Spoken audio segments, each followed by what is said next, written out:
अस्सलाम वालेकुम। सच्चल टाइम्स के साथ मैं हूं आबदा खान। सबसे पहले हेडलाइंस। अमरीका और अफगान तालिबान के दरमियान अमन मुआहिदा होने के चंद रोज बाद अमरीकी फोर्सेस की जानिब से तालिबान पर पहला फिजाई हमला किया गया। अफगानिस्तान में अमरीकी फौज के तर्जमान ने हमले की तस्दीक करते हुए बताया कि अमरीकी फौज ने हिलमंद सूबे में 4 मार्च को तालिबान जंगजुओं पर फिजाई हमला किया। खांसी आने पर सिंध पुलिस एहलकार को कोरोना वायरस का मुश्तबा मरीज करार दे दिया गया। तफसीलात के मुताबिक मुतासरा पुलिस एहलकार हाकिम अली का कहना है कि तनख्वाह बंद है, खुलवाने SSP ऑफिस गया था। दफ्तर में खांसी आ गई तो पुलिस ने पकड़कर जेम्स अस्पताल पहुंचा दिया। वहां की इंतजामिया ने सिविल अस्पताल में बंद कर दिया। मैं ईरान नहीं कराची से आया हूं, वापसी से अब तक जैकबाबाद में ही हूं। पुलिस एहलकार का कहना था कि मैं IG सिंध और दीगर आला अफसरान से अपील करता हूं कि मेरी फरियाद सुनी जाए। पाकिस्तान तहरीक इंसाफ के अरकान असम्बली ने कहा है कि तहरीक इंसाफ जुमे को डिप्टी कमिश्नर गरबी के दफ्तर के बाहर धरना देगी। क्यों? जिला गरबी में पानी की फरोख्त हो रही है और ज़मीनों पर कब्जे किए जा रहे हैं। इन ख्यालात का इजहार PTI जिला गरबी, कराची के अरकान कौमी असम्बली अताउल्ला खान, आफ्ताब जहांगीर और अरकान सूबाई असम्बली शबीर कुरैशी, मलिक शहजाद अवान और शाहनवाज जदून, कराची रीजन के जनरल सेक्रेटरी सईद आफरीदी ने प्रेस कॉन्फ्रेंस से खिताब करते हुए किया।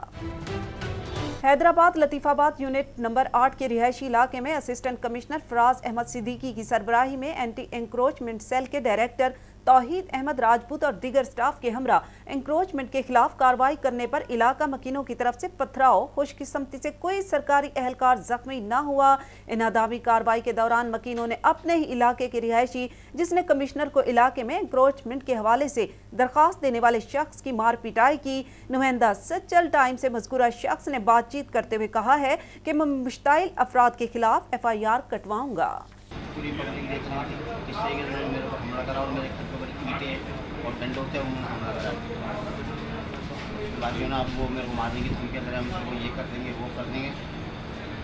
अभी आप क्या कार्रवाई कराएंगे? मैं इनकी FIR करता हूँ। अभी आप किसके पास आए हैं? अभी कमिश्नर साहब के पास आए हैं, जो वहाँ मौजूद थे इधर आए हुए ऐसी लतीफ़ाबाद। PSL मैचेस के दौरान स्टेडियम आने वाले तमाशाइयों की स्क्रीनिंग का फैसला। 12 मार्च से नेशनल स्टेडियम कराची में होने वाले मैचेस में लोगों की स्क्रीनिंग के लिए काउंटर कायम किए जाएं। साबुन बनाने वाली कंपनी स्टेडियम में मुफ्त सैनिटाइजर नस्ब करेगी। वज़ीर-ए-आज़म इमरान खान 7 मार्च को कराची के दौरे पर आ रहे हैं। कराची में तकरीबन 2.5 अरब रुपए से जायद के तरक्याती मंसूबों का इफ्तिताह करेंगे। ये तरक्याती मंसूबे जिला सेंट्रल और गरबी में हैं, जहां 3 फ्लाई ओवर्स भी शामिल हैं, लेकिन इनमें ग्रीन बस मंसूबा शामिल नहीं होगा, जो कि वफाकी हुकूमत के लिए चैलेंज बना हुआ है। मुस्लिम लीग नून के सीनियर रहनुमा साबिक वज़ीर-ए-आज़म शाहिद खाकान अब्बासी, मरकजी सेक्रेटरी जनरल एहसन इकबाल, मरकजी सेक्रेटरी इतलात मरियम औरंगजेब और मुसद्दिक मलिक आज सहपैर को कराची पहुंच रहे हैं। वो कराची पहुंचने के बाद एयरपोर्ट से सीधे मज़ार कायद जाएंगे और वहां मीडिया से बातचीत करेंगे। लाहौर कलंदर के ऑस्ट्रेलवी विकेटकीपर बैट्समैन बेन डंक, जिन्होंने PSL में मंगल को क्वेटा ग्लैडिएटर्स के बॉलर्स के जुलूस निकाल दिए थे, सिर्फ 43 गेंदों पर 10 छक्कों और 3 चौकों की मदद से 93 रन की धुआंधार इनिंग खेली थी। वो ज्यादा छक्कों के हवाले से बनने वाले रिकॉर्ड से लाइल्म थे। लाहौर में प्रेस कॉन्फ्रेंस के दौरान उन्होंने कहा कि मुझे मालूम ही नहीं था कि इनफरादी स्कोर में सबसे ज्यादा 10 छक्कों का रिकॉर्ड मैंने बना लिया है।